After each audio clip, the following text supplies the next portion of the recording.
Jim Everson is president of the Canola Council of Canada. Thanks for joining me this afternoon. Good. Can we just go over what was your message that you wanted to get across to MPs on the Agriculture Committee today during your testimony?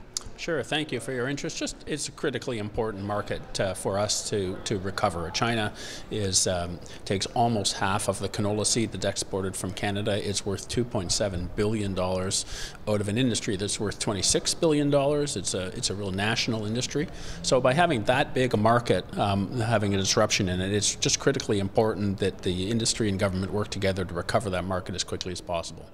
Now, the federal government has announced a series of measures that they hope can help resolve this crisis, including a delegation of officials to try and convince China to stand down on those purported safety concerns. Do you believe that's enough? And if not, what else can the Canadian government be doing to pressure the Chinese government? Well, it's hard to know if it's enough, but it's the right thing to do in the first instance. China has raised issues around quality, issues around, whether the canola is sufficient quality or not. We're very confident that it is, but they've raised those issues. So what the government of Canada has announced is that they are asking for a senior delegation to go to China, led by the president of the CFIA, the Canadian Food Inspection Agency. So that's our highest placed scientific officer in this area. So we think that is appropriate. You know, it has to be a very senior delegation, and so they've asked China. China has indicated that they want to communicate with Canada about these issues, so we're hopeful that this will go ahead expeditiously.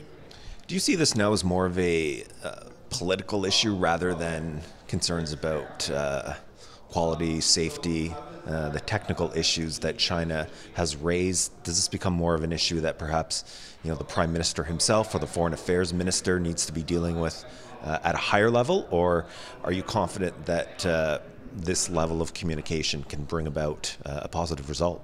Well, as we've said, we are very confident of the quality of canola. So these are quality concerns that have been raised. They've been raised very recently and in numerous areas. So, we're perplexed by why these issues are about around quality. But we do think that it's really important that we address the quality issues head on, and that's what this delegation would do. There is no absence of support, as we perceive it, from the Government of Canada. The senior ministers have been on to this issue, have talked about the importance of it, have indicated that they'll use all means at their disposal to address this issue. So I think there's strong political support, and we need to have an engagement with China as quickly as possible. Of course, this issue is now unfolding into April. We're approaching the spring planting season. We've talked a bit about the political concerns and those negotiations. Talk a little bit about what is the urgent issue right now for canola farmers and workers involved in the sector. If this dispute continues to drag out through the spring and the summer, what is the uncertainty and the urgency that you're seeing and hearing? So it's very difficult for the Western farmer at this point in time. This is, as I say, a critically important market. Almost half of the seed that canola farmers grow that's not processed in Canada is exported to this market. So it's really important we get it back.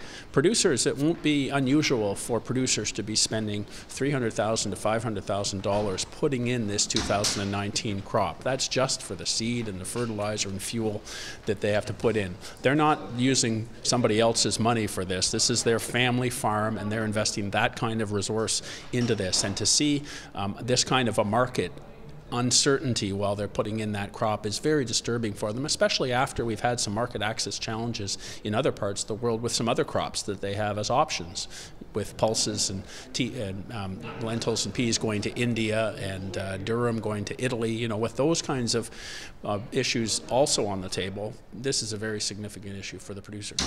And given that you just mentioned market access, let's end on this. There was a bit of talk in the committee today about trade diversification, about markets.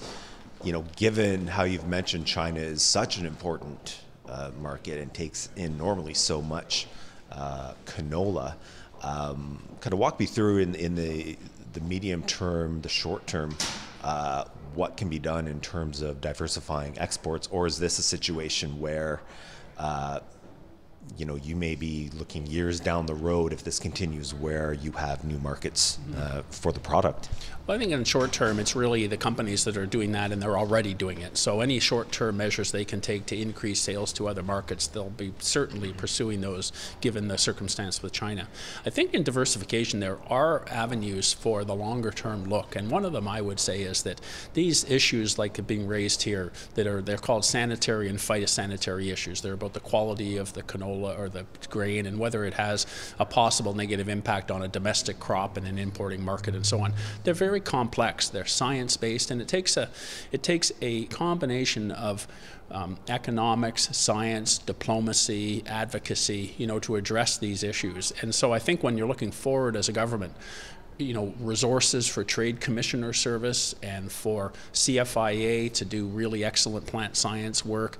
We are running into an area where now that we have free trade agreements that reduce tariffs, the new frontier is these regulatory science and phytosanitary type measures, and they require an interesting, they require a skill set that is able to deal with those. So our Trade Commissioner service, I think it would be very helpful for them to adapt into these areas of knowledge and skill.